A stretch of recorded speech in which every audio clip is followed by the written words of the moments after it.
Good morning.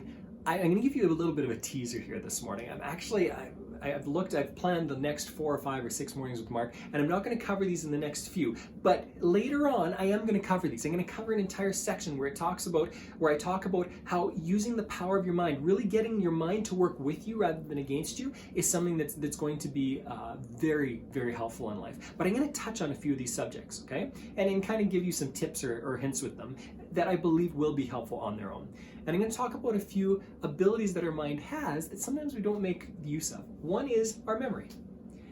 Do you know that my memory is the best it's ever been? I'm almost 42 years old right now. My memory is the best that it's ever been. Do you know why? Because when I was 18, 19, 20, 21, 22 years old, I used to tell myself constantly, oh, I've got a terrible memory. I used to say this to everyone. I used to actually think about this and go, man, when I get old, what's going to happen if my memory's already bad? We tell ourselves certain things. We have certain beliefs about our memories. And when we foster those beliefs, it actually affects our memory. You will never hear me say, I've got a bad memory anymore. Because what I found is that when I say, hey, I've got a really good memory, actually it's better than most people's. My brain actually takes that and goes, oh yeah, well I better search for an answer if I've got a great memory. It's part of my identity, right? Our brains will consistently fall in alignment, will act according to our identity, our self-identity. So now I tell myself, if I forget something, I say, it'll come back in a few minutes or a few moments. And often, guess what happens? It doesn't work every time, but almost always, it comes back within a few moments. Because then my subconscious mind is looking for the answer. Oh, my brain's telling me it'll come back, so I've got to search for it, okay? And intuition, I'll talk about intuition. Maybe I'll leave it there, okay? Again, this is just a teaser for you. So the first action step is start telling yourself that you've got a good memory.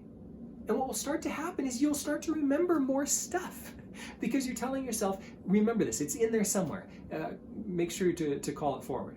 The second power of the mind power that I want to talk about is intuition. This is something that a lot of people really don't understand. Our culture really doesn't get intuition. People say, trust your intuition. What I say is, well, it depends on whether you've trained it properly or not.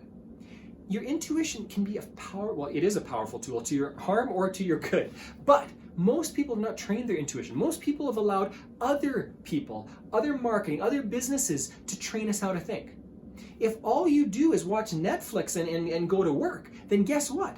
Netflix and your job are being the people who influence your intuition, how you think in the background, the subconscious mind. And then when you have a desire, it's going to be a desire that's been trained by your job or your employer or by Netflix or what movies or shows or McDonald's, whoever it is that's influencing you the most. Don't be influenced more by others. Influence yourself. Be the master of your own mind. When you influence yourself, now you can trust your intuition. When you've trained yourself to look for opportunities in business, to practice creativity, to practice having a great memory, whatever it is, when you train yourself to think in a certain way, then you will look for those opportunities all the time. Why is it that some people have opportunity after opportunity? Because they've trained themselves to think that way.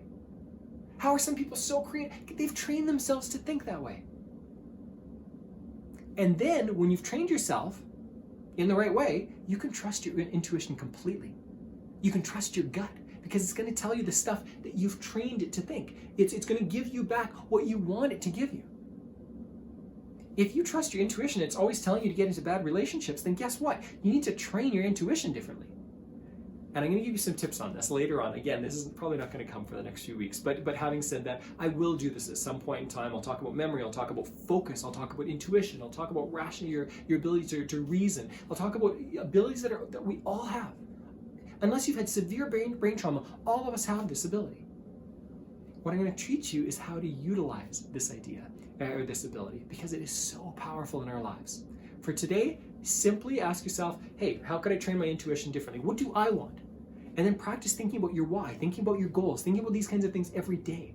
What do you want in life? That'll train your intuition to start searching for those things. With memory, tell yourself, you know what, it'll probably come back to me. Or it will come back to me. And guess what? It'll start coming back to you. Enjoy your day.